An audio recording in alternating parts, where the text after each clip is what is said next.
word style off of life. And they were like, hey, we like your acronym. We're just going to call it the Forever Dog. And then we're going to fire the word life in there. And so long on your journey. So it's such a multitude of things, but environment, like Karen said, listen, Dr. Kendra Pope, board certified veterinary oncologist last week, best quote ever. We talked about dogs. We talked about cancer. We talked about like the best foods in the world. She said, my friend, genetics loads the gun, but the environment pulls the trigger. That's a fact. If you're not focusing on environment, you are going to be devastated as a pet parent, because you can feed the best food in the world, but if you're not helping to control that environment around your animal, there's a lot of issues. Well, and when we're interviewing scientists for this book, the environmental chemists that we interviewed, dogs and cats are the most toxic mammals on the planet because they stay stuck, especially in modernized countries. They're stuck inside our homes where we're using all of these chemical-based products that are not just disrupting their microbiome, disrupting their gut-skin axis, disrupting their mitogenic health, just raising havoc. And we walk our dogs, but most dogs aren't outside hours a day being able to literally off gas what they've collected from our toxic homes. So we hold them captive in our beautiful homes, and their tox reports are significantly higher than human kids in homes, which is also pretty scary. I remember Rodney sharing a study there, which was you've been sharing a lot of cool studies lately, Rodney. I get envious because it's like, how did you hear about that dog study so quickly? It's because you're up at 4:00 in the morning looking at PubMed. Now I know. But you shared a great study of how much higher these forever chemicals the pets were. And there's a guy over here, Probiotic Joe, and he's big into probiotics, and he explained something really simple. Like you wash your floor in these chemicals or your surface, and they dry in 15 minutes. But when they dry, the powder that created that chemical sits dry on the counter, and then it's blown into the corners of your house dust and into the corners of your home. So it's not like the chemical disappears. It's such a ridiculous way of cleaning your home. So I remember I cleaned my floor one time with a mop and some Dettol or something, and my kid is crawling across the floor, and she drops the soother out of her mouth onto this wet floor. And I remember thinking, don't put that back in your mouth. And I'm thinking, I'm after cleaning my floor, and I'm worried about I would have rather the floor was dirty when she dropped the soother on the ground. Yes. And he said, that's exactly what I'm talking about. It blows into the corners of the home. And he said, now think of dogs, no hands, all nose, sniffing up everything all the time. And then you shared that study within a week of me talking to Joe.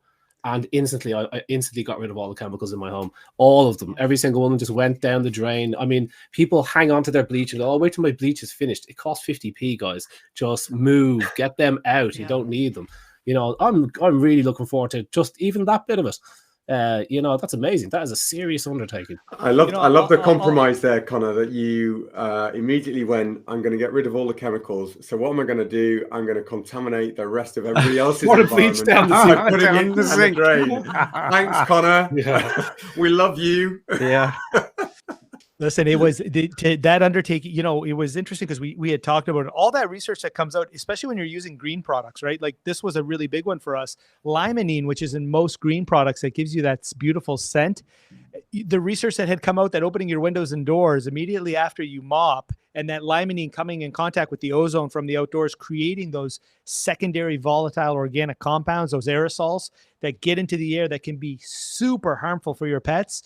We know that people can't afford, one of the big things is air purifiers, right? So we know how toxic our homes are. We can't control the day-to-day. Are you frying with Teflon pans and unleashing Teflon into the air? Are your couches Scotch Guard? We've talked about this before. University of Purdue, I believe, found that 12 times increase in hyperthyroidism in cats, 200 times more than 10 years ago because of the Scotch Guard that there are on couches. I keep pointing on my couch over there, but there's no Scotch Guard on it. But what's Scotch Guard for people that aren't familiar? It's chemicals that are sprayed not just on couches, upholstery, carpets, anything, Connor, that stain proofs or waterproofs. If you see, this fabric is waterproof, or this is a stain-proof carpet, or stain-proof upholstery, or stain-proof anything, stain-proofing chemicals are forever chemicals that are powerfully damaging to our DNA. Powerfully. 200 times uptick in hyperthyroidism in cats because, cats are sitting on the couch and sitting on these upholsteries.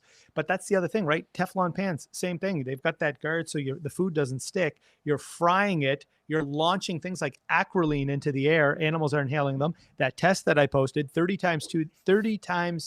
32 times the amount of safety levels of acrolein in dogs and cats. So what do? Air purification is huge. People can't afford it. Yeah. So how do then we show people in the book how, according to the CDC, to build an air purification system for under $30 that can be more effective, according to the New York Wire, who posted, more effective than $1,000 air purification system for building it under $30. So that's what I mean. Like, it's hard to call this like just a food book per se, because it was like, these have to be home hacks. If you have no money, what are these hacks you can do to clean up your environment the best way you can?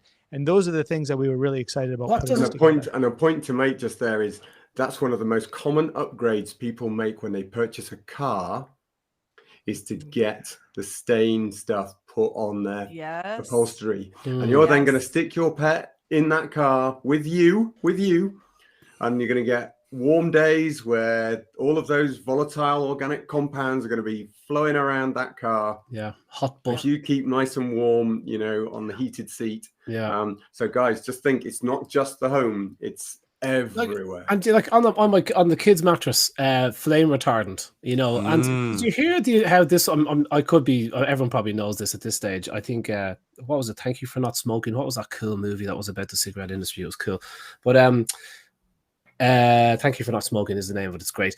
But the flame retardant bit was because the insurance companies were going after the cigarette companies, saying, hey guys, people keep falling asleep with a cigarette in their hand and burning to death in their house on their couches. And instead of, trying to control cigarettes, the cigarette companies got to work and quickly came up with a chemical that you could spray in your home and make everything flame retardant. And now it's like an industry standard, thanks to the cigarette companies. And so my kid's mattress has like flame retardant on it. I was like, when you buy mattresses without flame retardant, I think it's like it has to be on the mattresses.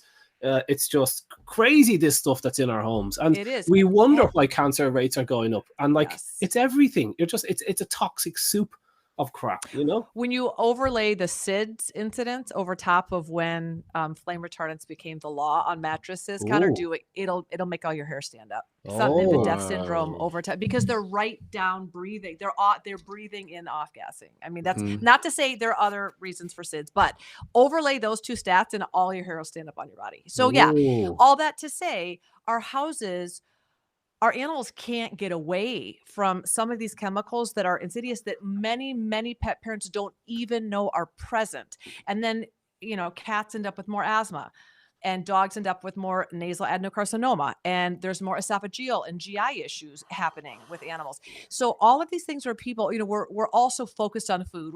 All of us are passionate about food, but we tend to forget that the animals are struggling within managing their detoxification systems from the very environments that they're living in. And so making sure that we're doing all we can to make our environment as longevity friendly as our foods that we're offering is a big piece of this book.